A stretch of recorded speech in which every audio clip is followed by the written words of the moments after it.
Actually आज हम गए थे, या आप लोग गए होंगे, वाटर पार्क है और नोएडा में, वर्ल्ड ऑफ वंडर, वहां पे गए थे। और वहां से आने के बाद ऐसे गला लग रहा है, पूरा गला खराब ही हो चुका है, इसलिए थोड़ा सा आवाज में भी सही नहीं मिले तो आप पूछ सकते हैं, ठीक है। अब देखिए, फ्रीक्वेंट यूरिनेशन अगर आए तो किडनी की डिफिशियंसी अगर यंग लोगों में होगा तो ये मेन सिम्टम्स हैं जो नहीं आएंगे। और यही किडनी की डिफिशियंसी अगर 40 प्लस लोगों में आएगा, अब 40 प्लस वाले लोगों में होगा तो इनमें सिम्टम्स आपको देखने को मिलेगा, फ्रीक्वेंट यूरिनेशन।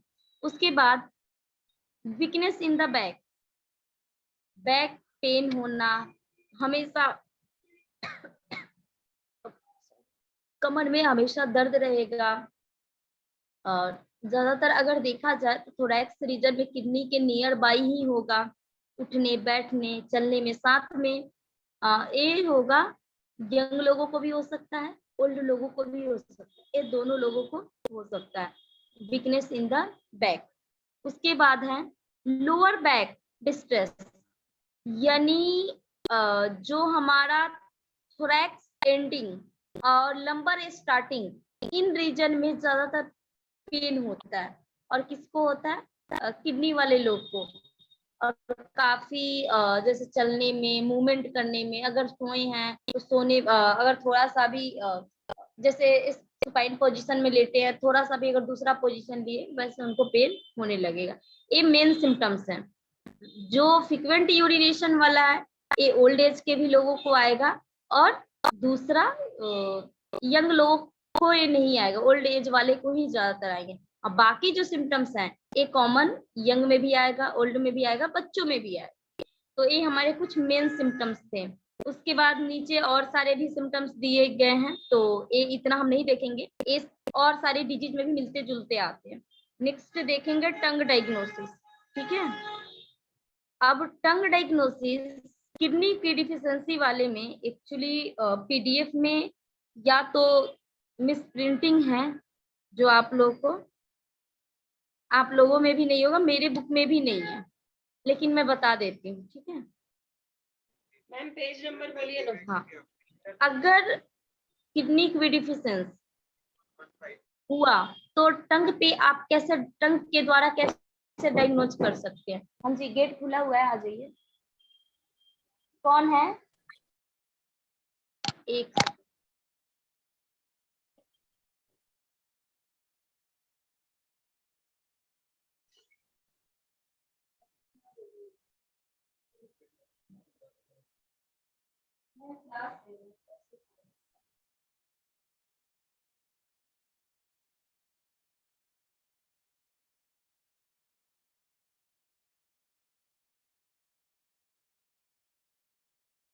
ठीक है। तो अभी हम लोग पढ़ रहे थे कि अगर ये प्रॉब्लम आता है किडनी की डिफिशियंसी, तो टंग पे हम कैसे डायग्नोज कर सकेंगे? तो टंग पे हमें क्या देखना है? टंग पे आप जैसे ही जाएंगे तो किडनी के रीजन में, किडनी के एरिया में आपको मिलेगा अ, हल्का सा स्वेल टंग मिलेगा, हल्का सा स्वेल मिलेगा। और स्वेल के साथ साथ वहां पे हल्का सा क्या बताऊं, पेल टाइप का, स्वेल और पेल दोनों मिलेगा किडनी के एरिया में, ठीक है। वहां पे रेडनेस वगैरह नहीं होगा, कोटिंग होगा, कोटिंग होगा, हल्का नॉर्मली कोटिंग होगा, और पेल टंग होगा। तो एक किडनी की डिफिशियंसी वाले के केस में ज्यादातर ऐसे सिम्टम्स देखने को मिलता है। उसके बाद है ज्यादातर महिलाओं को कब समस्याएं होती है, कब आती है किडनी की डिफिशियंसी? महिलाओं में ज्यादा बच्चे पैदा होना, यानी आप देखते हैं पहले, अभी आज के जनरेशन में तो ऐसा नहीं है, पहले के टाइम में एक एक लेडी को 5 5 बच्चे, 6 6 बच्चे। मेरे गांव में एक ऐसे भी व्यक्ति हैं जिनके 11 बच्चे हैं। तो आप सोच सकते हैं जिन लोगों में ये ज्यादातर बेबी होता है, उन लोगों के बॉडी में किडनी डिफिशियंसी होता है, ठीक है। उसके बाद जो लोग ज्यादातर फिजिकल रिलेशन बनाते हैं, हर एक चीज का टाइम है। अगर हर एक चीज का टाइम है, कितने बार करना चाहिए, कब हमें करना चाहिए, कब नहीं करना चाहिए। बोलते हैं ना जानवरों वाला हरकतें करना, काफी आप लोगों ने सुना भी होगा, देखा भी होगा। उन लोगों के शरीर में ज्यादातर ये, और जो लोग ज्यादातर जैसे दिन में रिलेशन में एक बार आना है, वो 10 बार आ गए, 4 बार आ गए, 5 बार आ गए, उन लोगों के शरीर में आप लोगों को ज्यादातर किडनी की डिफिशियंसी देखने को मिलेगा। ठीक है, इसके कुछ प्रोटोकॉल्स हैं। इसके प्रोटोकॉल्स हैं K3 kidney 3, CV4 conception vessels 4, UB23 urinary bladder 23, UB47 governing vessels 4, all points 25। फिर से नोट करेंगे, K3, CV4, UB23, 47 और गवर्निंग वेसल्स 4, ऑल पॉइंट 25। तो ये आपके किडनी वाले पेशेंट में ऐसे सिम्टम्स आएंगे। दूसरा आप चलते हैं हार्ट की डिफिशियंसी। अब हम समझते हैं कि हार्ट का फंक्शन क्या है। हार्ट का फंक्शन हम लोग जानते हैं कि इसका काम है ब्लड को पंप करना। ठीक है, ये ब्लड पंप करता है तो खून हमारी पूरी बॉडी में जाती है। अगर ये पंप नहीं करेगा तो हमारा सर्कुलेशन पावर रुक जाएगा, कम हो जाएगा, हार्ट बीट बंद हो जाएगा, कम हो जाएगा, बढ़ जाएगा। ये मैटर करता है हार्ट पे, ब्लड किस रफ्तार में पंप कर रहा है। ठीक है, अब हम यहाँ देखते हैं कि हार्ट के कुछ मेन सिम्टम्स क्या हैं। जो हार्ट वाले पेशेंट होंगे उनमें सबसे ज्यादा पल्पिटेशन, उनको बार बार घबराहट से आएगा, धड़कन बढ़ेगा घटेगा। जैसे अभी डीजे बजा, अभी बंद करो, अभी क्या बज रहा है, उनके अंदर घबराहट होगी। कोई बातें तेज सुनी, घबराहट होने लगी। कोई ऐसी घटनाएं हुई, एकदम से जैसे बोलते हैं ना सदमा लग जाना, वैसे उनको सदमा लग जाएगा, घबराहट सी, उलझन, बेचैनी सी उनको होने लगेगी, उनका पल्स रेट बहुत ज्यादा हाई हो जाएगा। तो ये हार्ट वाले पेशेंट के मेन सिम्टम्स हैं, ऐसे सिम्टम्स आपको देखने को मिलेंगे। दूसरा, शॉर्टनेस ऑफ ब्रेथ। ठीक है, लंग्स वाले भी पेशेंट होंगे, लेकिन उनका जो सांस होगा वो इतना छोटा नहीं होगा, उनका धीरे उनका जो सांस होगा वो उसका एक सेकेंड बता रहे, हाँ, उनका जो सांस होगा वो लेंगे, लेकिन बोलते हैं ना होल्ड कर करके, वैसे लेंगे। लेकिन यही अगर हार्ट वाले पेशेंट का होगा तो ये जो सांस लेंगे एकदम छोटे छोटे छोटे छोटे छोटे छोटे, अभी लिए 2 मिनट बंद, अभी लिए 2 मिनट बंद। आप ना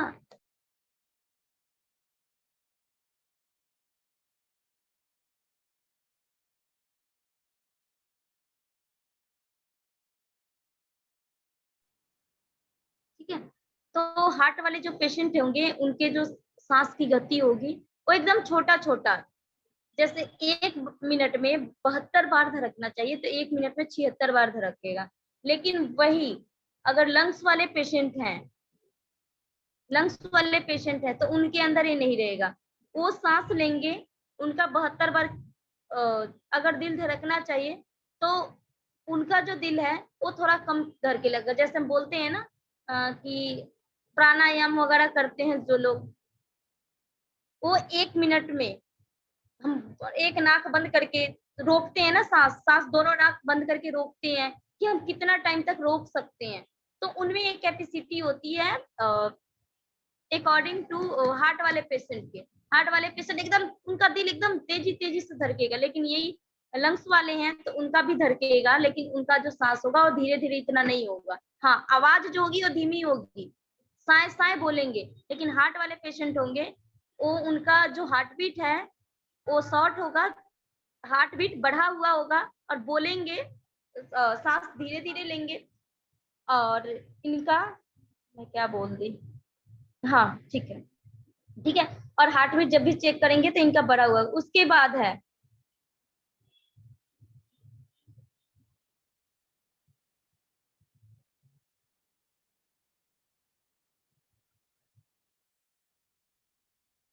उसके बाद टंग देखेंगे तो उनके टंग पे मिड लाइन में क्रैक मिलेगा। दूसरी चीज एक यहाँ शायद मिस प्रिंटिंग है या क्या है, उनके टिप ऑफ द टंग पे भी रेडनेस मिलेगा। क्रैक तो मिलेगा ही मिलेगा मिड लाइन में, लेकिन टिप ऑफ द टंग पे रेडनेस भी मिलेगा। मैं यही सोच रही थी कि यहाँ पे चीजें लिखा नहीं है, ठीक है। तो ये कुछ मेन सिम्टम्स है हार्ट वाले पेशेंट के। दूसरा है टायर्डनेस सा रहेगा, ये ऑल सारे सिम्टम्स है, देखेंगे।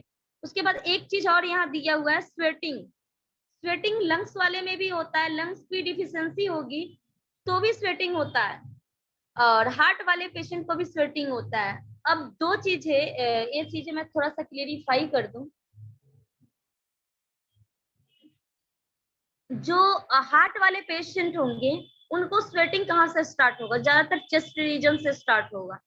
और लंग्स वाले जो पेशेंट होंगे उनका फाइव जो हमारे दोनों हाथ और पैर हैं उसमें सबसे ज्यादा पसीना आएगा, ठीक है। अगर हम देखें फेस पे हार्ट वाले पेशेंट को यहाँ से पसीना खूब चलेगा, खूब। लेकिन यही अगर लंग्स वाले पेशेंट होंगे तो उनका जो पसीना चलेगा ज्यादातर यहाँ से चलेगा। तो ये चीजें थोड़ा सा हमें देखना।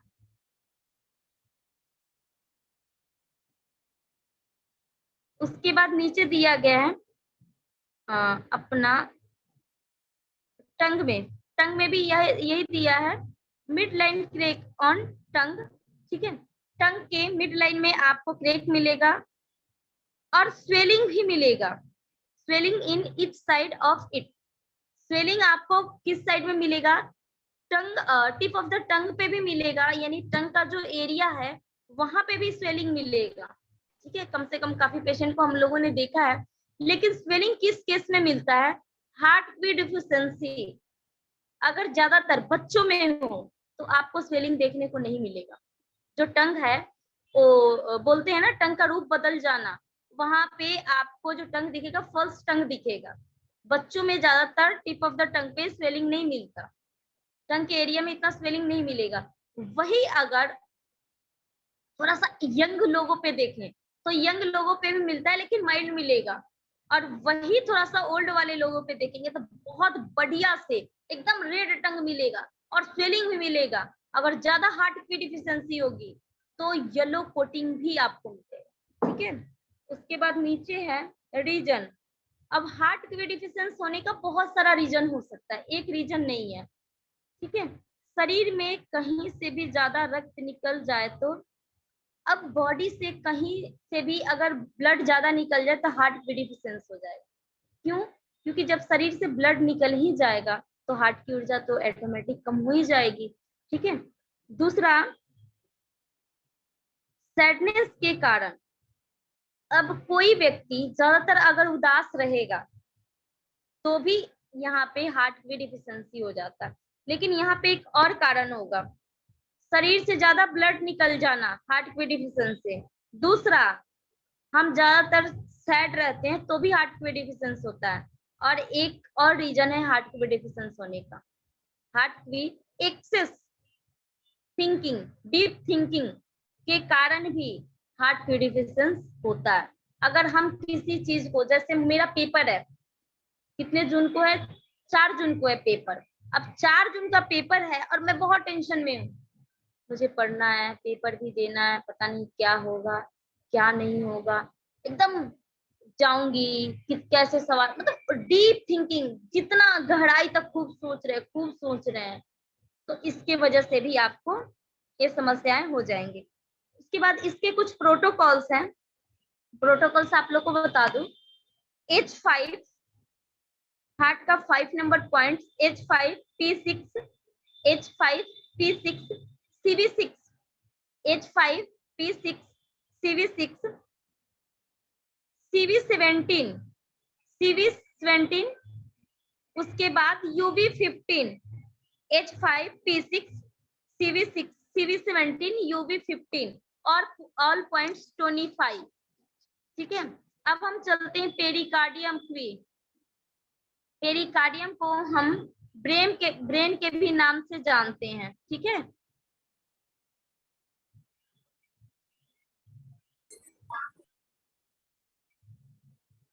अब देखिए, जब ब्रेन के अंदर ऊर्जा की कब डिफिशियंसी होती है, सबसे ज्यादा जो न्यूरॉन्स हैं वो हमारे ब्रेन के पास ही है, ब्रेन में ही है। तो अगर ब्रेन में ऊर्जा की डिफिशियंसी हुई, कमी हुई, तो कहीं ना कहीं हम ब्रेन से काम ज्यादा ले रहे हैं, दिमाग से काम ज्यादा ले रहे हैं। ठीक है, उसके बाद है पहला हेडेक। हेडेक क्यों होता है? आप ज्यादा सोच रहे हैं, कुछ भी XYZ बहुत सारे रीजन होते हैं हेडेक के। तो अगर कोई व्यक्ति ज्यादा हेडेक ले सॉरी ज्यादा हेडेक ले तो उनको भी एक समस्याएं होती है ब्रेन की। ठीक है, ब्रेन में आपकी क्विक डिफिशियंसी हो जाएगी, पेरिकार्डियम में क्विक डिफिशियंसी होगी। दूसरी चीज है heaviness, heaviness of holoness in head. अब देखिए हैवीनेस, भारीपन सर में, हम बोलते हैं ना अरे आज सर बहुत भारी भारी लग रहा है, दर्द हो रहा है, ऐसा लग रहा है कि कुछ बैठा है। हैवीनेस के बहुत सारे रीजन होते हैं, टेंशन, डिप्रेशन, माइग्रेन, कहीं चोट लग जाना सर में सॉरी सर में चोट लग जाना, उसके बाद चोट लग गया, ब्लड इनल क्लॉट्स कर गए। ठीक है, ब्लड निकल नहीं पाया, किसी ने थप्पड़ मार दिया बहुत तेज, तो इन सब कारण भी पेरिकार्डियम में क्विक डिफिशियंसी होती है। उसके बाद इसके और भी कुछ सिम्टम्स हैं। कमजोरी लगना। अब कमजोरी कब लगेगा? या तो हमने फूड में कार्बोहाइड्रेट लिया कम, कार्बोहाइड्रेट कम लिया तो ग्लूकोज कम बना। अब ग्लूकोज कम बना तो हमारे जो ऑर्गन्स हैं, सारे न्यूरो सेल्स हैं, नर्व सेल्स हैं, उनके पास ग्लूकोज पहुंच नहीं पाया। अब ग्लूकोज नहीं बन पाया, हेडेक। ये मैं उन लोगों के लिए बता रही हूँ जो जिनके पास कोई इतना टेंशन नहीं है, फिर भी उनका हेडेक बना रहता है। तो कहीं ना कहीं उनके डाइट में जो कार्बोहाइड्रेट है उसकी मात्राएं कम है। हमारा ध्यान, अगर सर दर्द वाले पेशेंट आए तो हमारा ध्यान एक बार डाइट पे भी जाना चाहिए। ठीक है, कि उनका डाइट क्या है। अगर डाइट कम है, डाइट में कार्बोहाइड्रेट कम लेते हैं, तो समझिए कि उनको चाहिए ग्लूकोज, उनको क्या देना है, कार्बोहाइड्रेट वाली चीजें प्रेफर करना है। ठीक है, दूसरी चीज सर में रक्त की कमी। अब ब्लड में रक्त की कमी क्या होता है? हम खाना खूब खा रहे हैं, खूब दबा के खा रहे हैं, खाना खूब खाते हैं तो नींद आ जाता है। अब क्या होता है, जो हम खाना खाते हैं उसके डाइजेशन में सारे हमारे ब्लड एकदम तेजी से लग जाते हैं, जिसके कारण हमें आलस सा, नींद सा आने लगता है। ठीक है, तो सर में रक्त की कमी के बहुत सारे कारण, अगर बॉडी में ब्लड की कमी है तो ब्रेन में भी ब्लड की कमी होगी। ठीक है, अगर बॉडी में ब्लड की कमी नहीं है तो ब्रेन में भी ब्लड की कमी नहीं होगी। दूसरी चीज, काफी लोगों को जब चोट वोट लग जाता है, कहीं गिर विर जाते हैं, तो क्या हो जाता है, कहीं ना कहीं हमारे जो नर्व सेल हैं वो रैप्चर हो जाते हैं, डैमेज हो जाते हैं, दब जाते हैं, ब्लॉकेज आ जाता है। तो इसके कारण भी हमारे ब्रेन तक जो ब्लड सर्कुलेशन है, ब्लड कम पहुंच पाता है, जिसके कारण दर्द होता है। उसके बाद लो ब्लड प्रेशर, बिल्कुल ये भी एक कॉज है। थकान लगना, छाती में भारीपन लगना। ठीक है, शुगर होना और बेहोश होना, बिल्कुल शुगर होना और बेहोश होना, ये एक आपके बुक में नहीं दिया गया है सर, हम लोगों को लिखवाए थे तो हम लोगों ने अलग से लिखना है। ठीक है, शुगर वाले पेशेंट जो बेहोश होते हैं तो ज्यादातर उनके ब्लड क्या बोलते हैं, ब्रेन में ब्लड सर्कुलेशन कम हो जाता है, और ब्लड सर्कुलेशन कम हो जाता है तो जिसके कारण वो ज्यादातर बेहोश हो जाते हैं। यानी कि जो ब्रेन के सेल्स हैं उनके पास जो ग्लूकोज है वो प्रॉपर मात्रा में नहीं पहुंच पाता, जिसके कारण शुगर वाले पेशेंट ज्यादातर बेहोश हो जाते हैं। तो आप उनका शुगर के ट्रीटमेंट के साथ साथ ब्रेन का भी ट्रीटमेंट कीजिए, पेरिकार्डियम पे भी ट्रीटमेंट कीजिए, ताकि वो ठीक हो जाए। अब इसके कारण क्या क्या है वो भी जान लेंगे। शरीर में रक्त घट जाना अथवा रक्तचाप घट जाने या शुगर घट जाने होने पर पेरिकार्डियम की डिफिशियंसी हो जाती है। बिल्कुल, ब्लड में शुगर की लेवल कम हो जाना, शरीर में शुगर की लेवल नहीं, ब्लड में शुगर की लेवल कम हो जाना। क्योंकि अगर हम खाना में जो शुगर पेशेंट होते हैं, क्या होता है, वो लेते हैं शुगर वाली चीजें, फिर भी उनके ब्लड शुगर लेवल कम होता है। रीजन ये होता है कि जो शुगर की मात्रा है वो ब्लड में तो होता है, लेकिन हमारे सेल तक नहीं पहुंच पाता, ऑर्गन तक नहीं पहुंच पाता, जिसके कारण क्या, जब हम टेस्ट करते हैं पेशेंट को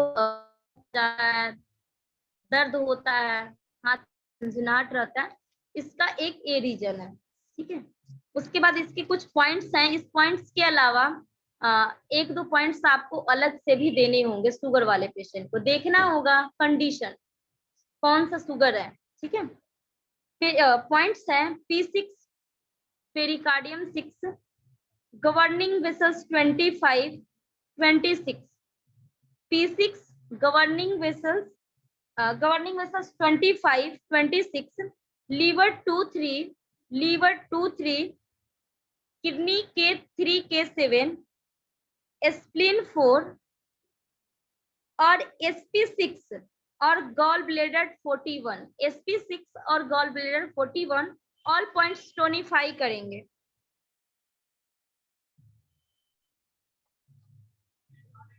रिपीट प्लीज। ठीक है, अब आगे हम लोग देखते हैं, ये आप लोगों ने पढ़ ही लिया होगा, सिंकिंग ऑफ बी, ठीक है, किडनी की भी सिंकिंग, सिम्टम्स ऑफ स्प्लीन की भी सिंकिंग, ये ऑलरेडी सारी चीजें कंप्लीट हो ही गई होगी। ठीक है, उसके बाद यूरिनरी सिम्टम्स,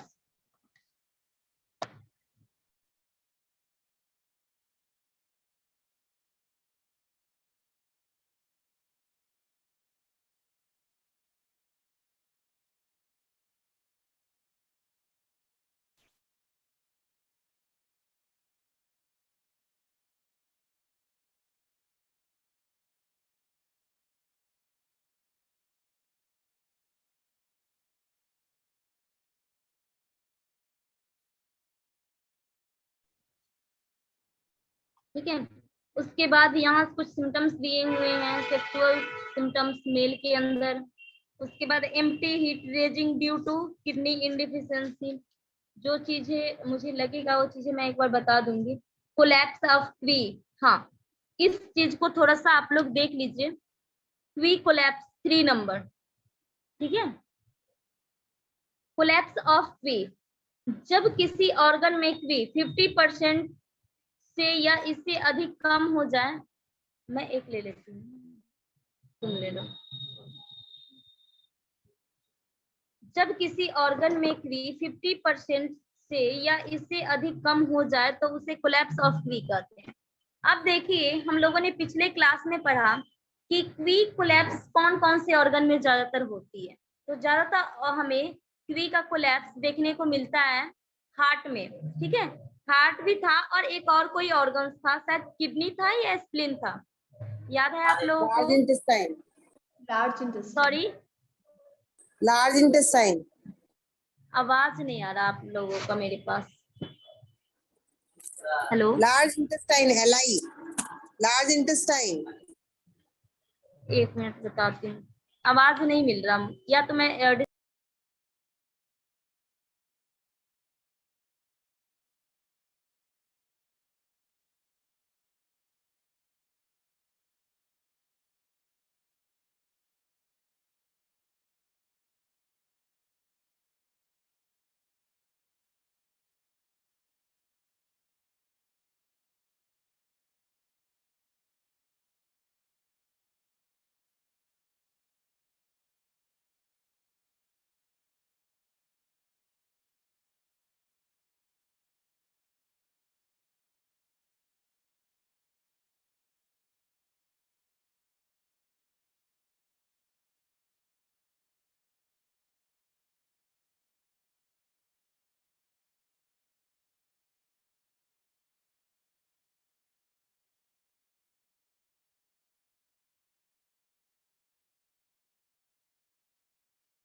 हाँ चलिए, मेरी आवाज मिल रही है? ठीक है, तो अभी हम बात कर रहे थे क्वी का कोलैप्स होना। ठीक है, तो क्वी कोलैप्स कौन कौन से ऑर्गन्स में होते हैं वो हम लोग देखते हैं। जब हमारे ऑर्गन्स में 50%, हमने बोला था सिंकिंग, सिंकिंग का मतलब समझिए कि लास्ट है, समाप्त।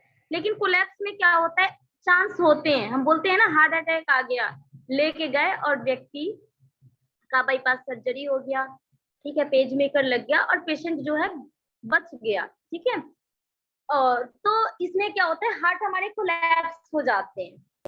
ठीक है, अभी थोड़ा सा मुझे डाउट हो रहा है कौन कौन से ऑर्गन्स में होते हैं। हार्ट तो मुझे याद है, बाकी ऑर्गन्स नहीं याद है, देख लेते हैं। जब किसमें से इमरजेंसी की तरह से सिम्टम्स प्रकट होते हैं, रोगी बेहोश हो सकता है।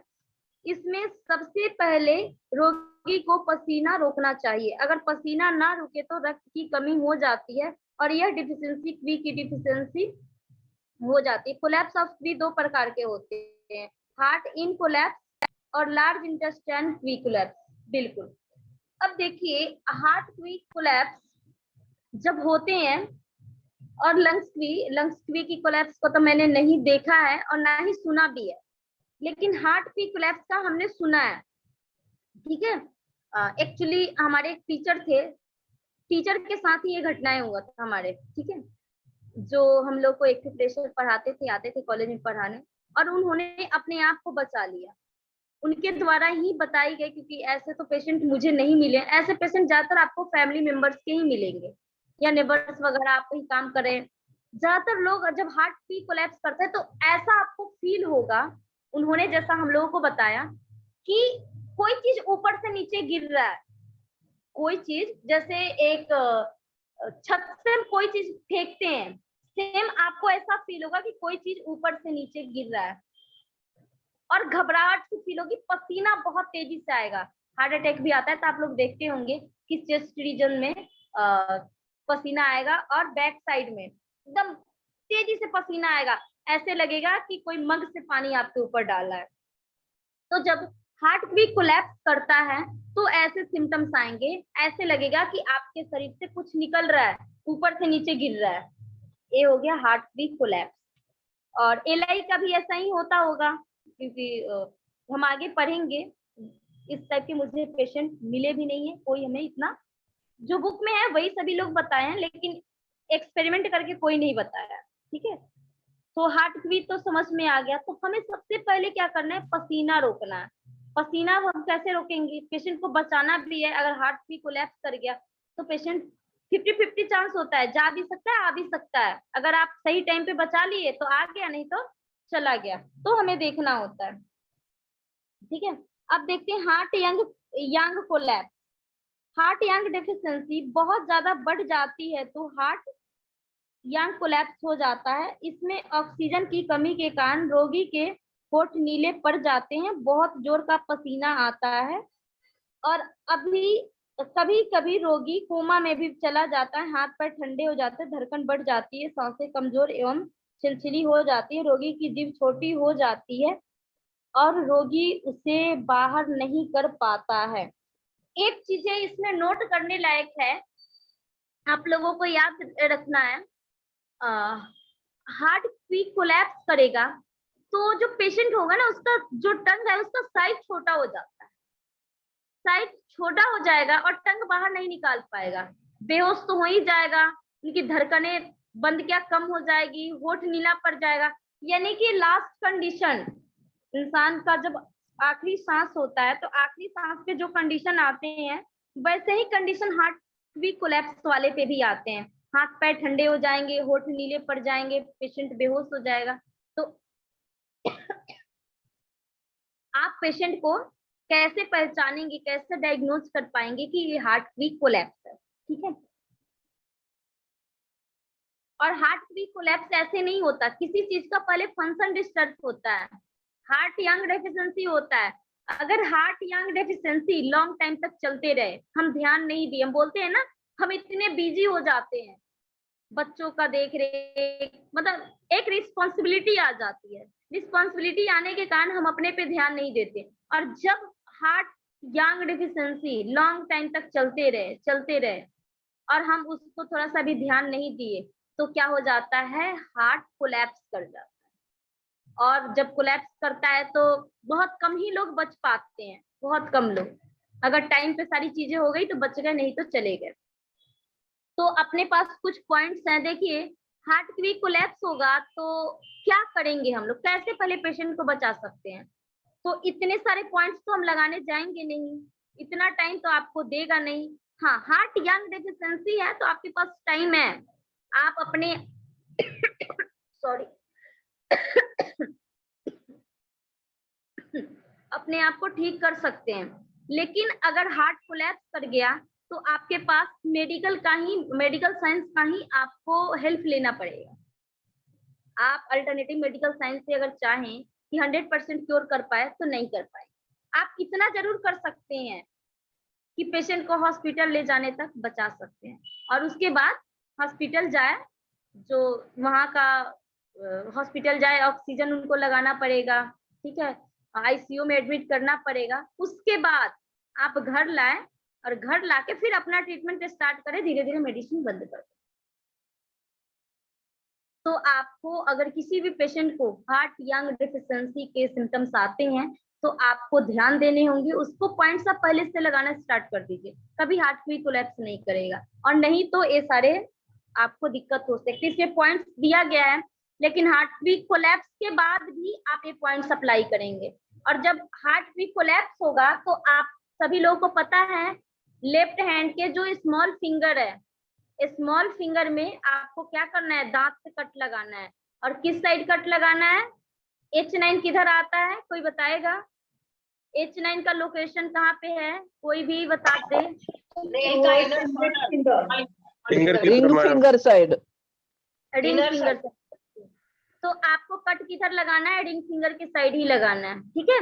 उस टाइम कुछ भी नहीं मिलता, चाहे हार्ट अटैक वाले पेशेंट है, हार्ट अटैक और कोलैप्स वाले जो सिम्टम्स हैं समथिंग एक ही आते हैं, ठीक है। तो आपको क्या करना है, कुछ नहीं करना है, दांत से लेके कट लगा दीजिए फटाफट। कहाँ आप निडल ढूंढने जाएंगे, चुभोने जाएंगे, दांत से कट लगा दीजिए, बाद में टीटी का आप इंजेक्शन देते रहिए, ठीक है। तो एक कुछ अपने एक मेन है जो आप इमरजेंसी में यूज कर सकते हैं।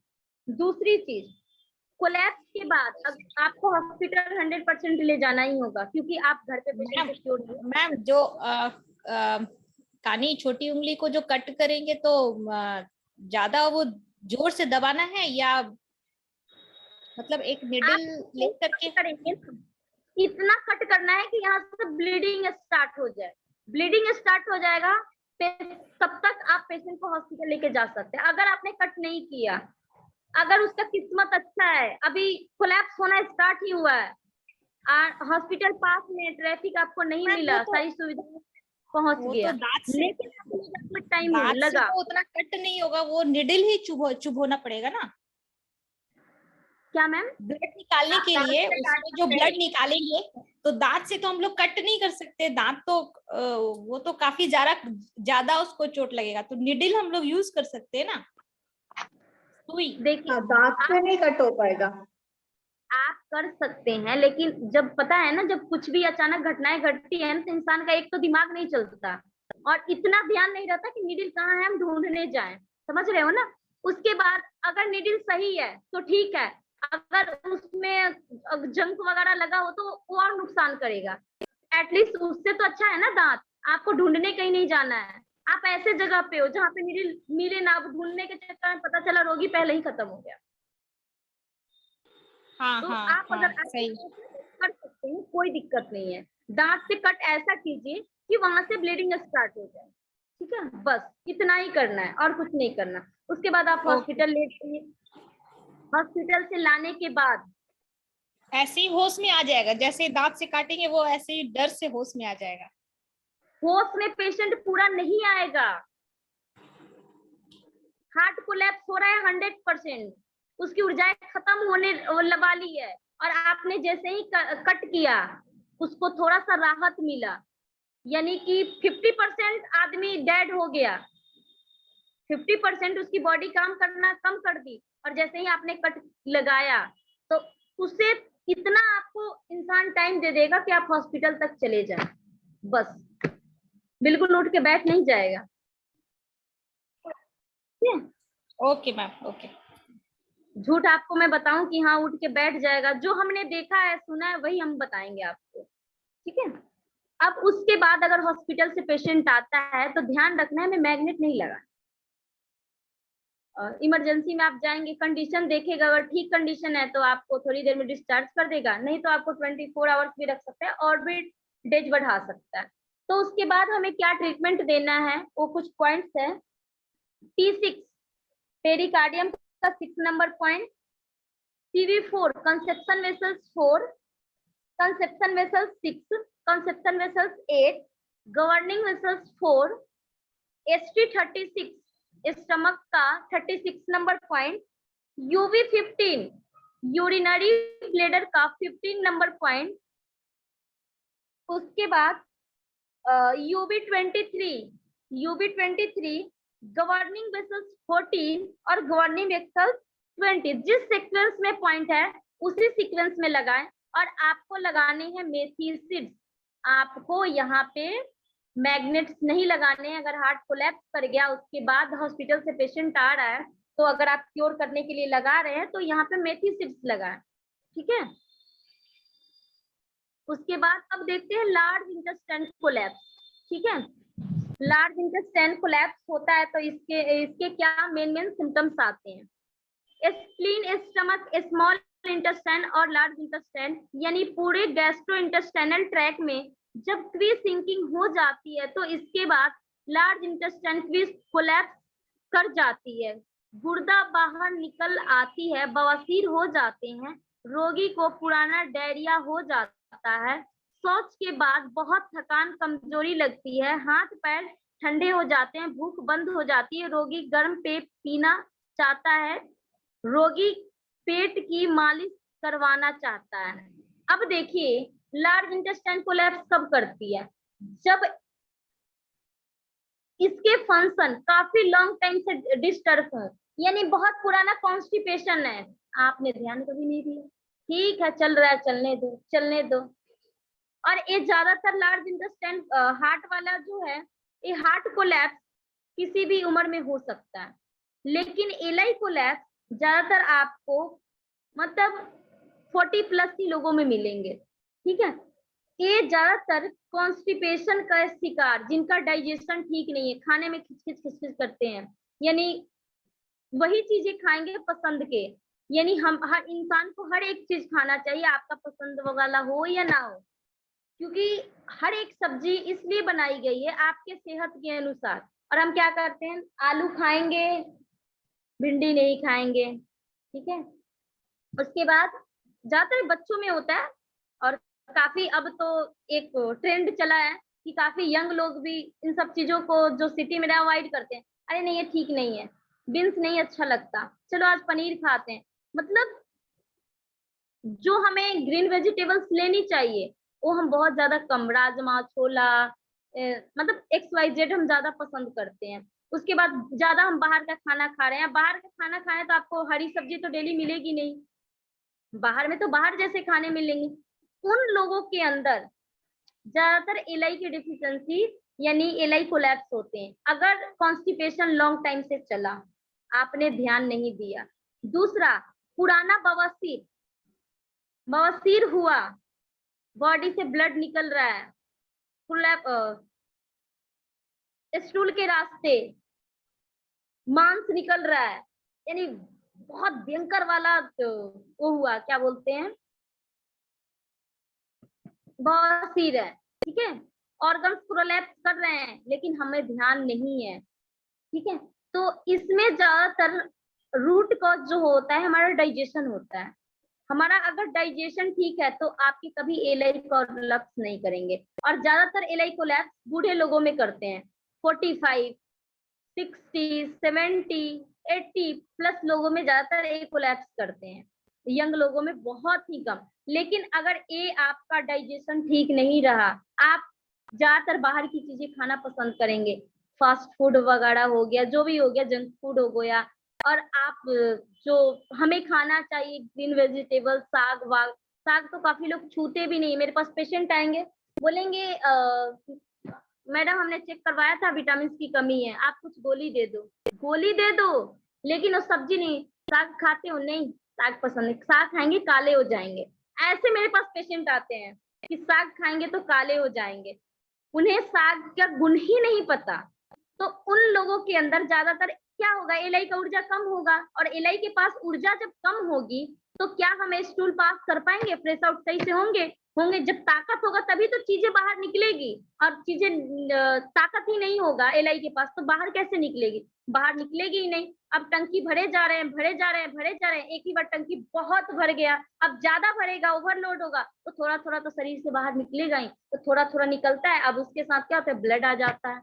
ब्लड आ जाता है, हम खूब जोर लगाते हैं तो क्या होता है, एनएल कोलैप्स कर जाता है, तो हम बोलते हैं बहुत बढ़िया वाला बवासीर हो गया, चलते हैं ऑपरेशन करवाते हैं। हम ऑपरेशन करवा लेंगे लेकिन डाइजेशन को फिर भी नहीं सुधारेंगे, तो ये आपकी एनल क्या हो जाएगी, बाद में कोलैप्स कर जाएगी। नीचे दिया गया है, लार्ज इंटेस्टाइन फ्री कोलैप्स में बड़ी आंत में ऊर्जा अत्यंत घट जाती है, वही चीजें है। इसी कारण शौच के बाद रोगी को कमजोरी लगती है। अब एक चीज है, काफी लोग बोलते हैं ना, स्टूल पास करके आते हैं तो एकदम फ्रेश अच्छा सा फील करते हैं, महसूस करते हैं। और काफी लोग स्टूल पास करके आएंगे तो उनको लगेगा कि हमने किसी को ब्लड डोनेट करके आया, कमजोरी कमजोरी सा लगेगा, ऐसे लगेंगे अरे पता नहीं पैर में दर्द हो रहा है, कमजोरी कमजोरी सा लग रहा है। इसका मेन रीजन है कहीं ना कहीं हमारी एलआई के पास ऊर्जा कम है, क्यू की डिफिशिएंसी है। ये चीजें अगर नहीं हम करेंगे ठीक तो क्या होगा, हमारा एलआई कोलैप्स कर जाएगा। अब इसके कुछ पॉइंट्स हैं। sp3 स्प्लीन का 3 number point, st25 st25 st36 stomach का 36 number point, cv6 conception vessel 6, gv20 governing vessels 20, ub20 21 urinary bladder 20 और 21। इतने हम पॉइंट्स देंगे और साथ ही साथ एक और, हाँ, ub20 उन पेशेंट को बोलिए ub20 पे, एक सेकंड नहीं, ub12 पे एक मेथी के दाना डेली लगा के रात को से, ये पॉइंट्स तो लगाए ही लगाए, लेकिन ub12 पे एक मेथी का दाना डेली लगा के सोए। ठीक है, ये पॉइंट इसमें नहीं दिया है, मैंने अलग से आप लोगों को बताया है। एक्सटिग्नेशन ऑफ क्वी, अब क्वी के बारे में हमें पता ही है कि एक्सटिग्नेट कैसे करती है, किस किस ऑर्गन में करती है। ज्यादातर क्वी एक्सटिग्नेट होती है लीवर में, थोड़ा सा हम देखते हैं, हमारे पास लीवर क्वी एक्सटिग्नेशन वाले पेशेंट बहुत आते हैं। ठीक है, लीवर क्वी एक्सटिग्नेशन वाले पेशेंट बहुत ज्यादा आते हैं, और लीवर क्वी एक्सटिग्नेट करने के बहुत सारे कॉज हैं। लीवर क्वी एक्सटिग्नेशन 5 प्रकार के होते हैं, इसके प्रकार भी कुछ हैं, वो देखते हैं। मुख्य रूप से लीवर क्वी एक्सटिग्नेशन छाती के नीचे। अब देखिए, लीवर क्वी एक्सटिग्नेशन हमने पढ़ा था, ज्यादातर किन लोगों को होता है, आज का जो टाइम है, इस टाइम में लीवर क्वी एक्सटिग्नेशन 12 साल के ऊपर के बच्चे को, 12 साल से ऊपर के बच्चे को अंदर भी देखने को मिलेगा आपको। 12 साल से ऊपर से लेके एंड जितना तक कर लीजिए, हर एक पेशेंट को आपको मिलेगा लीवर क्वी एक्सटिग्नेशन। और लीवर क्वी एक्सटिग्नेशन का मेन रीजन है स्ट्रेस में रहना। फिर यहाँ आ गया डाइजेशन, आपका खाना डाइजेस्ट भी नहीं हुआ, खाना हम क्या खा रहे हैं, बहुत तली भुनी हुई चीजें खा रहे हैं, ज्यादा अल्कोहल ले रहे हैं, सिगरेट पी रहे हैं, स्मोक कर रहे हैं, ये सारे कारण है लीवर क्वी एक्सटिग्नेट करने का। टेंशन में स्टूडेंट के अंदर भी बहुत लीवर क्वी एक्सटिग्नेशन, मेरे शरीर में भी हुआ था एक बार, 2018 में मेरे अंदर भी लीवर की स्टेग्नेशन। और एक बहुत अच्छी बात है, लीवर की स्टेग्नेट करता है तो एक सिम्टम्स आपकी बॉडी में आएंगे। कैसे आएंगे? ऐसे लगेगा कि कोई बंदूक से आपको गोली मार रहा है, ढिचका ढिचका, और वो बॉडी में कहीं भी हो सकता है, एक जगह नहीं, पार्टिकुलर जगह नहीं। 2 मिनट के लिए लगेगा कान के पास कोई मार रहा है, बहुत तेज मार रहा है, और 2 मिनट बाद ऐसे लगेगा अपने आप नॉर्मल हो गई। मैं तो कान ऐसे पकड़ के बैठ जाती थी, इतना तेज लगता था कोई गोली मार रहा है। तो इसका रीजन है कि लीवर की स्टेग्नेट कर गई है। ठीक है, उसके बाद बूढ़े लोगों में भी होता है, 12 साल के बाद ज्यादातर लोगों में, स्टूडेंट में ज्यादातर होता है। अब स्टूडेंट में ज्यादातर होने का ये रीजन है कि एक तो उनका डाइट भी इतना अच्छा नहीं होता, काफी लोग का होता है, मैं सबकी बातें नहीं कर रही हूँ। अब हम जब घर से बाहर रहते हैं तो फैमिली की तरह वहां पे डाइट नहीं हो सकता, कॉलेज में या जहाँ भी XYZ आप रह रहे हैं। ठीक है, तो स्टूडेंटों के अंदर ज्यादातर लीवर की स्टेग्नेशन देखने को मिला है। इसका रीजन क्या होता है? वो हमेशा स्ट्रेस में रहते हैं, मुझे पढ़ाई करनी है, ये चैप्टर कंप्लीट करना है, मम्मी का इतना पैसा लग रहा है, अच्छे मार्क्स नहीं आए तो बहुत सारी प्रॉब्लम हो जाएगी। इन सारे लोगों को ज्यादातर लीवर की स्टेग्नेशन रहती है। आगे देखेंगे स्मॉल इंटेस्टाइन स्टेग्नेशन। अच्छा, अब हम देखते हैं कुछ ऊर्जा। ठीक है, ऊर्जा के बारे में कुछ पढ़ते हैं। 24 पेज नंबर 24। ठीक है, पेज नंबर 24 में कुछ ऊर्जाएं के टाइप्स दिए गए हैं, सिम्टम्स दिए गए हैं, ट्रीटमेंट दिए गए हैं कि किस ऑर्गन्स के ऊर्जा का दिशा, डायरेक्शन क्या है। ठीक है, यहाँ पे दिया गया है पहले ऑर्गन, उसके बाद है नॉर्मल क्वी डायरेक्शन, ऊर्जा का नॉर्मल डायरेक्शन क्या है। उसके बाद है कंट्रावेक्शन ऑफ क्वी, उसके बाद है सिम्टम्स, और उसके बाद ट्रीटमेंट। अब यहाँ पे हमें एक चीज समझना है, हमने पिछले क्लास में क्या पढ़ा था? पिछले क्लास में क्वी सिस्टम पढ़ा था। ठीक है, कि क्वी का सिम्टम, क्वी का सिस्टम क्या है, क्वी कैसे काम करती है। तो कल इसको आप लोग पढ़ के आइएगा, हम यहाँ पे समझेंगे इसके साथ डायग्नोसिस। हमने समझ लिया कि क्वी काम कैसे करता है, चलो ये स्टमक से स्टार्ट हुआ, स्टमक के पास आया, स्प्लीन के पास आया, लीवर के पास आया, किडनी के पास गया, फिर कहाँ गया, हार्ट के पास गया, पूरी बॉडी में गया, ये हम समझ गए इसके काम। लेकिन अगर डायग्नोसिस बीमारी का करना होगा तो आप कैसे समझेंगे, कैसे इसे डायग्नोज करेंगे? हमें सिर्फ बुक को रट्टा नहीं मारना है, हम चीजों को समझना है। जब समझिएगा तो जिंदगी भर याद रहेगा, और रट्टा मारेंगे तो बस, जब रट्टा मारेंगे तो 2-4 दिन याद रहेगा। तो हमें कल आप लोग इस पेज को कंप्लीट करके आइएगा, कल शायद अपना क्लास सेम टाइम पे ही होगा। ठीक है, आज कहीं मुझे जाना है इसलिए मैंने थोड़ा सा टाइमिंग चेंज किया है, तो सेम टाइम पे क्लास रहेगा। और कल हम लोगों ने जिस के बारे में कल पढ़ा, ये सिस्टम पढ़ा, उस सिस्टम को पढ़ के आइएगा और इसे देख के आइएगा। जब इन दोनों को देख के आइएगा तो कल आप लोगों को समझ में अच्छे से आएगा। कल हम लोग क्विज सिस्टम पढ़ेंगे। ठीक है, तो आज का क्लास हमारा यही समाप्त होता है। जो भी डाउट, मैम पेज नंबर बोलो ना, पेज नंबर कौन सा है? पेज नंबर 24 है। PDF में मुझे नहीं पता, आपको पीयूष जी बताएंगे। ठीक है, और जो भी डाउट है आज का कल की क्लास में कंप्लीट करेंगे, क्योंकि मुझे आज कहीं जाना है। Thank you so much. ठीक है, बहुत बहुत धन्यवाद आप लोगों का। Thank you, ma'am. Good night, ma'am. Thank you. Thank you.